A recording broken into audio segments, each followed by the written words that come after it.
My name is Alan, Alpha Lima Alpha November for the mental logbook.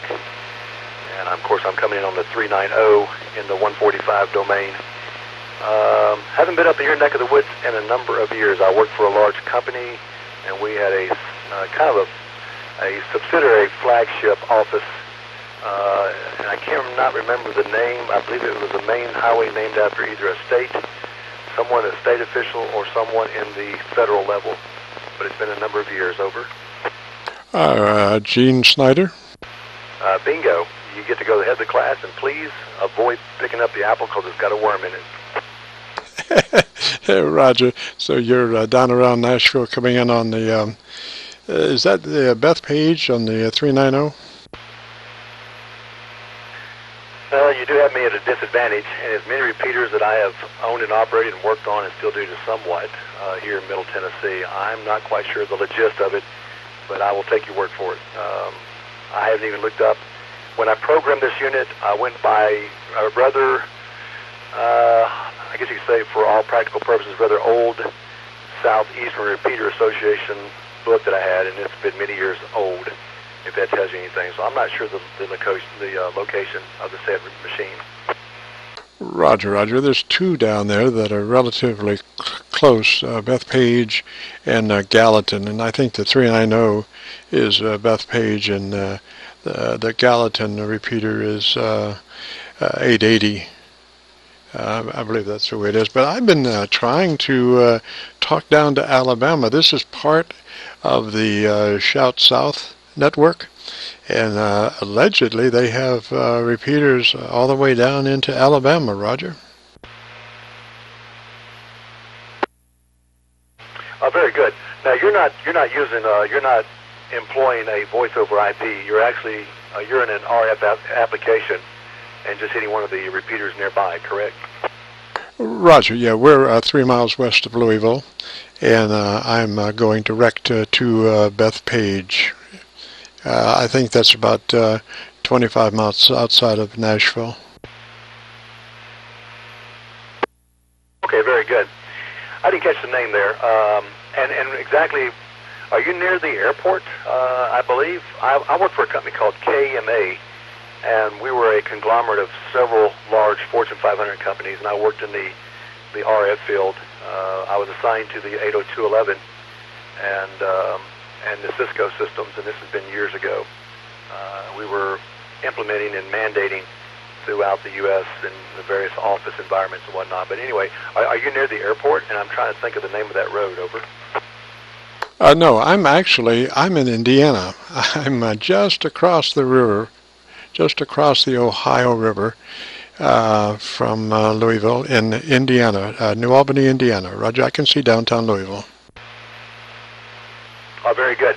That is that, unless they've changed it, that is that bridge that has kind of a green hue, I guess, from oxidation and all that. Is that the one I'm thinking of? Well, there's a few of them.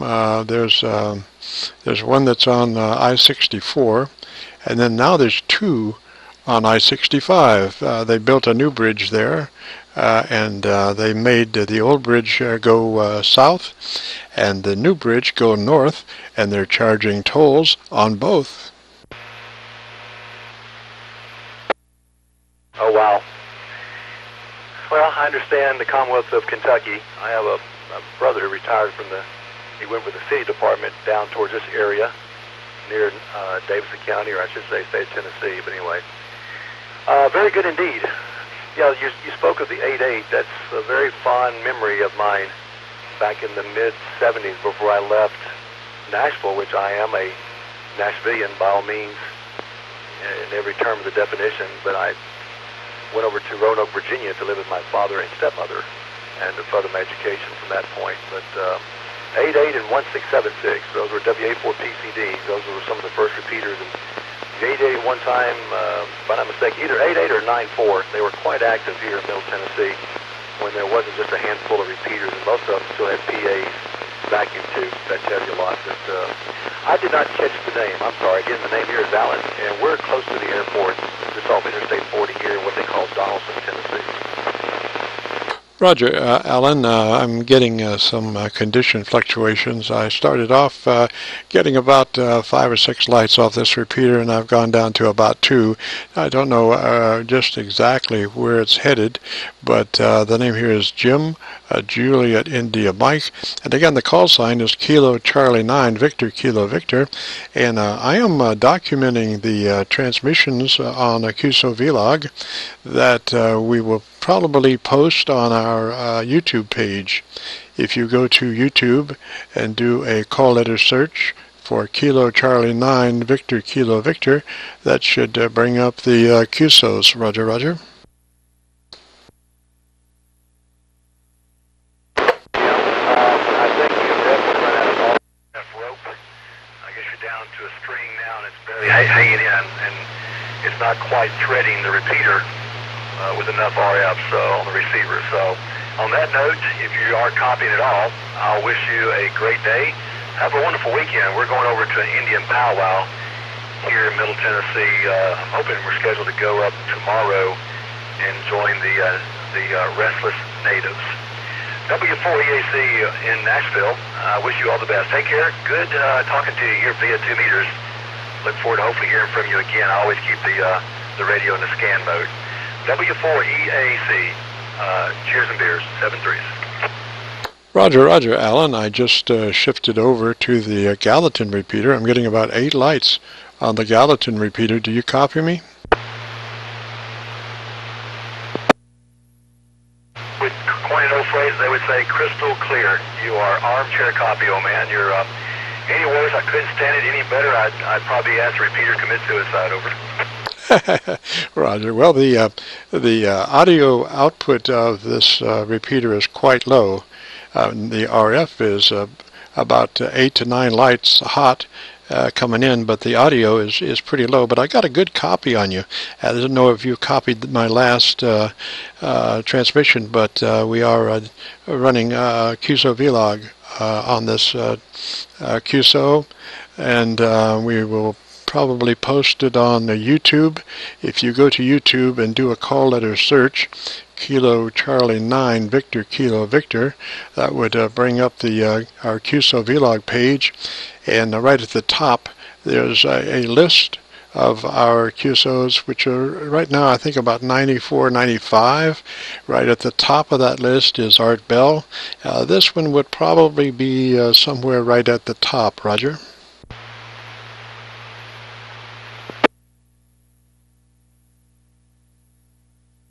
Very good. Excuse me. Let me make sure I've got the name right. It's Jim, Juliet, India Mike. Is that a QSL? That's a Roger, roger. This is the W4LKZ repeater. Hang tight. I've got to go across the room here. I've got a spectrum analyzer and 2 IFR service monitors turned on, and they are mixing, and I'm getting some distortion, and it's coming through the monitor, one of the monitor speakers. So give me just a second. I'm going to go in and DC those units on the bench, and then I'm going to be back, and I'm going to switch over to the 8.8, and we'll see how that works out on the 8.8 repeater. So I'll be back in just a second. W4 Echo Alpha Charlie. Roger. You might be better off on the one you're on, because this one does have low output. But you know, go ahead and try this one. I'll be standing by. Roger, roger.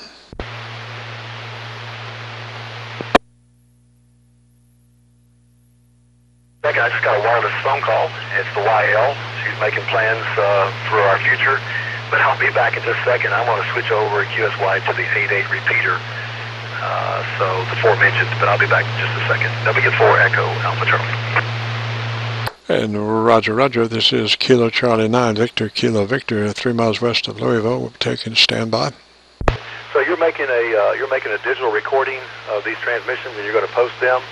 Is that my understanding? Over. Roger, roger. Yeah, we do a QSO-VLOG. Me looking pretty on the video, but mainly recording the audio. Roger, roger. Okay, very good. Are you in the process of recording at this point? Yes, and have been. Roger, roger. Roger that. Okay, very good. Well, you know what? That sounds great. I think more and more amateurs are starting to employ that, and it kind of lights a fire under the, I guess you say, the general populace out there that doesn't know anything about amateur radio. But I will say this, Jim. When you want the best in amateur radio, you want 146.88 in Tennessee. Oh, roger that. All right. Tell me about that. Now, I used to work at a radio station. It was Y107 in Nashville. Call now. Operators are standing by. 737-Y107. Anyway, so much for that. I am working on an amplifier, and the gentleman just called, and he's ordered a pair of 3500Zs. And so my day is going to be full because I've got to construct a new improved VHF parasitic suppressor that will go to the anode. And these puppies are running close to about 4,000 volts on the plate. So I think this is going to be a nice little HF amp. But I advised him earlier that I would try to get all this done when the tubes show up overnight express. I'm hoping they're going to be here by either Monday and or Tuesday. We'll be ready to put a little fire in the wire, as they would say. Oh, roger that. Is that for HF or VHF, UHF? Well, Jim, it's funny you mentioned that. Yes, I do have a project that a gentleman wants me to put together, a Class C FM amp, using it's a medical tube of the 8877, and that number is used around the RF water cooler among amps, builders, and ham operators that know about that tube. But I've got one that's at 3CPX 1500A7, and that's from Richardson Electronics, and that is, of course, the company that has owned and operate the rights to IMAC, the IMAC tube company. But no, this particular amplifier will be 8210. I'm having a little bit of an issue on VHF parasitics on the 10, but I believe we can take care of that in due fashion. But it's just a good pair of 3500s, grounded grid, AB1 or AB period, and we beefed up a little bit of the voltage by using a little bit extra capacitance in the high voltage bank circuit. Other than that, there'll be some negative feedback in the cathodes, and I'm going to go in and add some LEDs and replace the incandescent lamps that typically have a tendency to want to go out, especially in somewhat of a very hard but very potential RF field. So those things are always going out. You probably know the amplifier in question. It is the Heatkit SB220. So that's a project that we're trying to complete within, hopefully by next week. Roger. I have my SB220 within arm's length as we speak. I love it. One of the greatest amps ever built, and still trucking beautifully today. Just a workhorse. And I'm getting, probably about 700 watts way on up there to 10 meters, Roger. Oh, very good. What is, and this is just a off-the-cuff question, but when you activate the amp, when you key it up, and that biases the tubes, and they start pulling current from the anode or the plate, how much plate current do you idle when you activate the amp before you apply a signal? Any excitation going into it? Gosh, I'm not really that up on it. I bet if you did a Google search, you could find all that information. I know that there is, quite a bit of information about the SB220s, Roger. We started off with about a 4 or 5. And I think we're down now to about a 1 or 2 lights. Let me see where we are. 2 lights on Gallatin, and let me go to BETHPAGE. BETHPAGE is up. I got 4 lights on BETHPAGE, Roger. Okay. The only thing I made out of that last transmission completely was BETHPAGE was up, Roger. The other transmission was pretty much scrambled eggs. Roger, yeah, the bottom fell out. I was going back between 2 dead horses, Roger. The bottom had fallen out on both of them. Yeah, it reminded me of a 32-bit floating processor. Only 16 to 18 bits was being processed due to the chip-enabled line not fully connecting with the clock signal. So it was rather distorted, to say the least. Roger. Yeah. Now this one is I'm up to 4 or 5 lights, but so you are commercial radio or two-way radio? This is the W4LKV repeater. In my background in RF, I have worked for some of the major companies, not only on the bench but overseeing large sites. But Motorola, General Electric for a while. RCA, the Radio Corporation of America, was long gone, but we did have the privilege of working on several UHF, what they call the Super Car Phone Series 500s, back when I was on the bench, back in my youth of yesteryear. And I have been employed in working in sound for major motion pictures. I worked on many of basically major picture or motion pictures. Pearl Harbor was one with Ben Affleck, etc. And that was working in behind the microphone, not the post-production, but actual real-time audio recordings and mixing. Everything from a boom operator to what they call the grafter tape, you name it. And then I've worked and still do work in studios, and we have a production of a TV show called American Supergroup, and I'm kind of instrumental on the technical aspect of it, not the talent part or the public relations as well as the advertisements or advertising. But I do get to put my finger in the pie when it comes to watching these people perform. They're being recorded at our studios. So that's pretty much in a nutshell. I mean, amateur radio is the second love of my life. I've been active and involved in it since about 1972, and the 8 years in the late 50s. Roger. And give me your call sign one more time. Yes, W4 Echo Alpha Charlie. Eat another cherry, as one guy put it. And I think I'm still good on, I believe it's a QRZ. I need to go in there and change some of that information.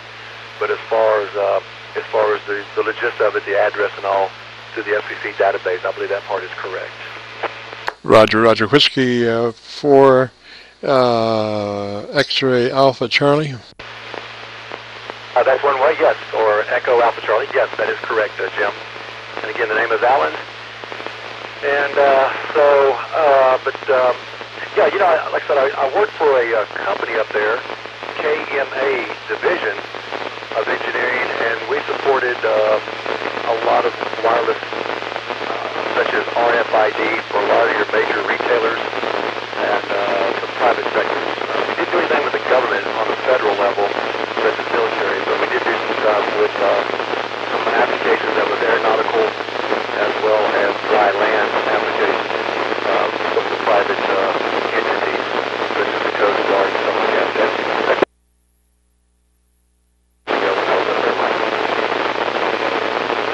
Roger, just took another hit. Took another hit on conditions there, and I just checked out Gallatin, and it wasn't even there. So I guess our conditions have about left, Alan. If you still have a copy, I will try to get this up on YouTube by tomorrow or the next day. Not really sure, but I'll try for tomorrow morning. And like I say, if you go to YouTube and do a call letter search for Kilo Charlie 9 Victor Kilo Victor, you should be able to find it there right at the top of the list program. Roger. Okay, Jim. Let me recap. I've got Kilowatt Charlie 9er, and what was the suffix?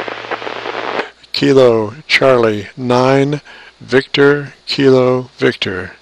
Kilo Charlie 9 Victor Kilo Victor.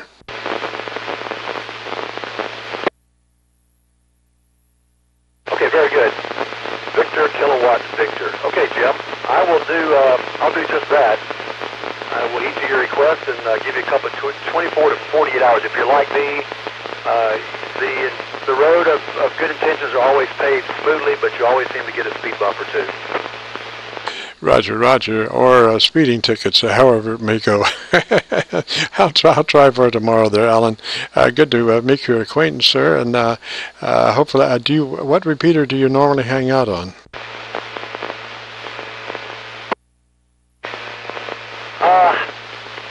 Primarily, I will stay, I keep this in a config for, I can listen to 2 meters. I don't do a whole lot of 440. I've got a HT for that. But Jim, to answer your question, I stay pretty much on WA4 PCD. That's Edmonds repeater. That's one of the first ones I spoke on when I was a teenager, and that's here in Nashville, and that's 146760. That's open squelch.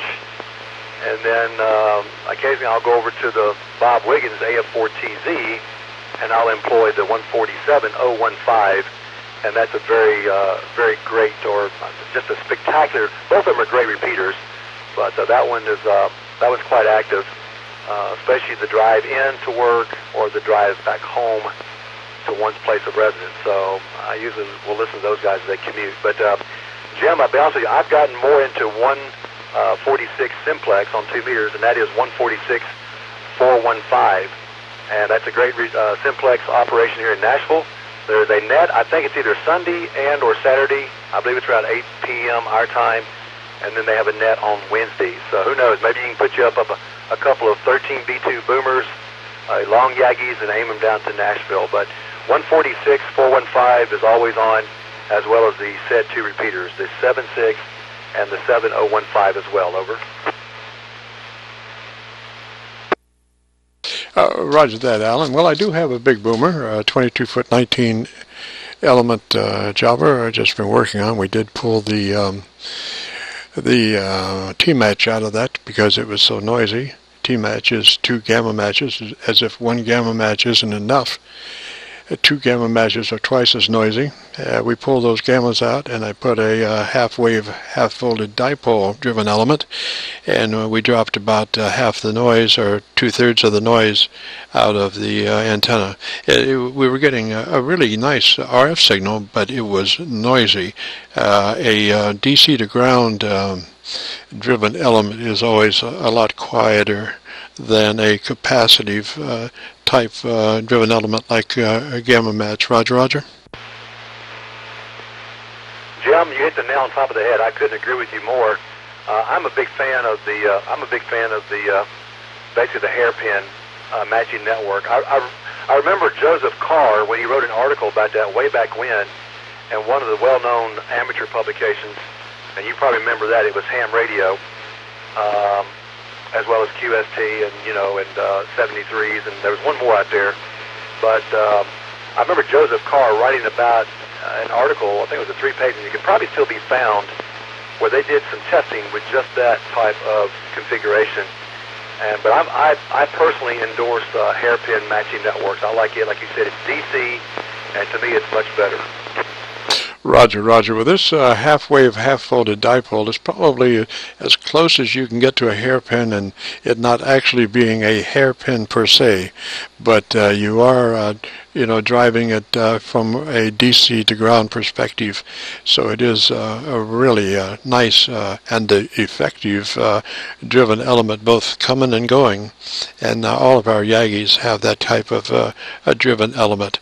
And so, like I said, when we pull that that T-match out of there, that antenna, the RF level stayed the same, but the noise almost disappeared. So anyway, let me jump out of here, Alan. We'll say 3s to you, and I'll get this posted. Roger, Roger. Okay, Jim, very good. Look forward to it. Now, one other question. Have you determined, or have you done any plot?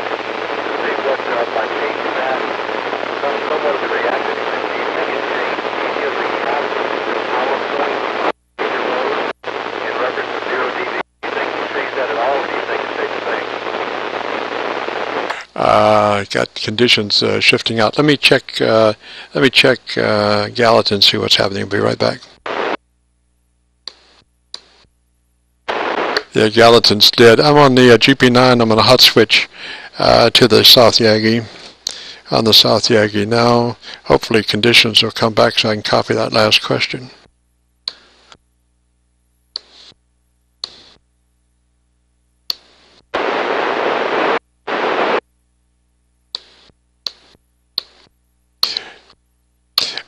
Only communications I've got is on the GP9. The only one antenna that's making the trip right now is on the GP9. Roger.